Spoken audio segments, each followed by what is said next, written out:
So welcome. Solve करते हैं question.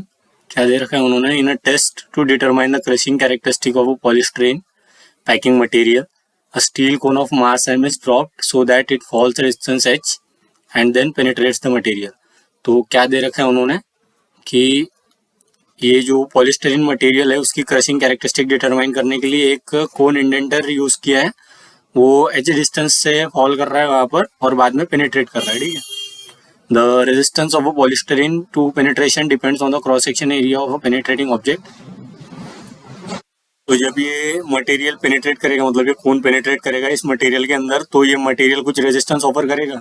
तो जो रेजिस्टेंस है वो क्रॉस सेक्शन पे डिपेंड कर रहा है इस कोन के, and it is proportional to R is K times X square. So it is nothing but resistance. ठीक है।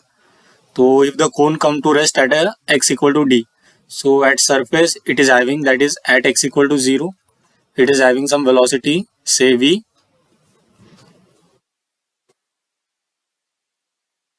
is equal to v, and at x equal to d it is coming to rest, that is its velocity is becoming 0। तो क्या हो रहा है, ये surface पे v velocity कैसे आ रही है, सपोज ये यहाँ से लेके हम यहाँ तक एनालाइज करते हैं तो क्या दिखेगा कि ये जो हाइट है, ठीक है, दिस इज हाइट। तो अगर इसको हम डेटम मान ले तो और एयर ड्रैग नेग्लेक्ट करे तो और कोई भी फ्रिक्शन वगैरह नहीं है इसके, मतलब तो ये स्टेट 1 हो गई और ये स्टेट 2 हो गई।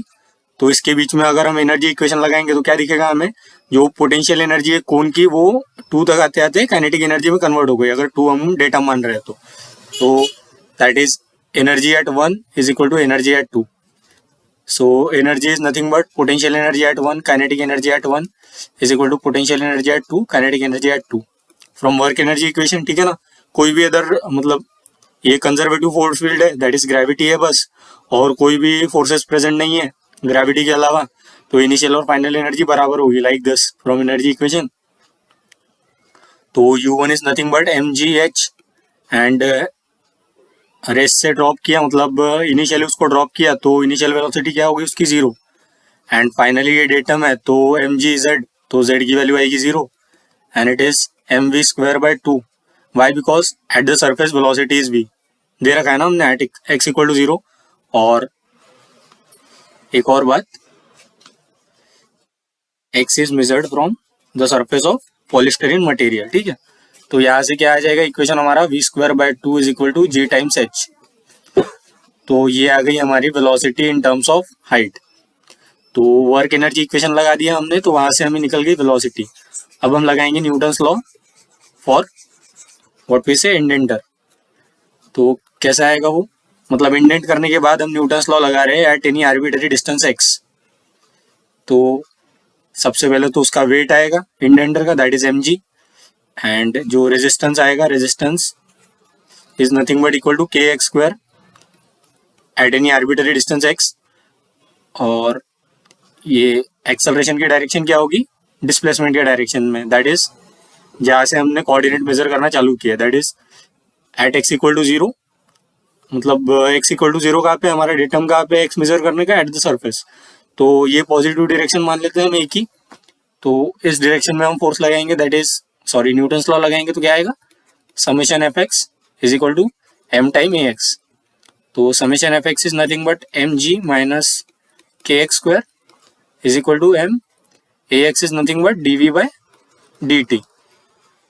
तो इसको सॉल्व करेंगे हम तो ये आ जाएगा एम जी के एक्स स्क्वायर एम, इसी को हम ऐसे लिख सकते हैं, that is D V by D X by D T, और D X by D T is nothing but velocity इसकी, व्हाट वी से इंडेंटर की। तो it is M G minus K x square equal to M D V by D X, sorry ये आ जाएगा m dx by dt is nothing but velocity, so it is v and it is dv by dx। तो separate कर लेंगे हम variables, तो ये क्या आ जाएगा mg minus K x square dx is equal to mv dv। ठीक है। देन इसको इंटीग्रेट करेंगे हम, that is mg minus K x square dx, x is varying from 0 से लेके d तक। ठीक है ना। जब डी डेप्थ होगी तो रेस्ट पे आ जाएगा। तो सिमिलरली इधर साइड की लिमिट क्या होगी इंटीग्रेशन की, at x equal to 0 velocity is v and at x equal to d velocity is 0। तो हमारा आ गया finally that is mgx minus K X cube by 3, x is varying from 0 to d and it is mv square by 2, it is varying from v to 0। तो यहाँ पे limit put करने के बाद ये क्या आएगा, M G D minus K D cube by 3 minus 0 minus 0। ये अब लोअर लिमिट पुट करने के बाद 0 इज इक्वल टू 0 आएगा ना, एंड इट इज एम,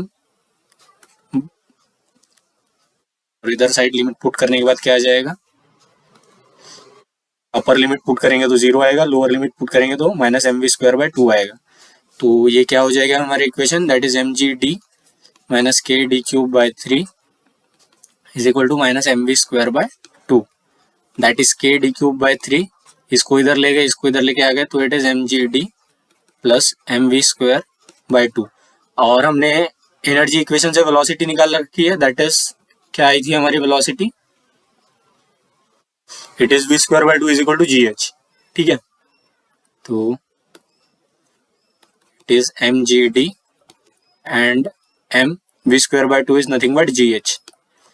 तो एम जी कॉमन ले लिया हमने, h plus d and it is K D cube by 3।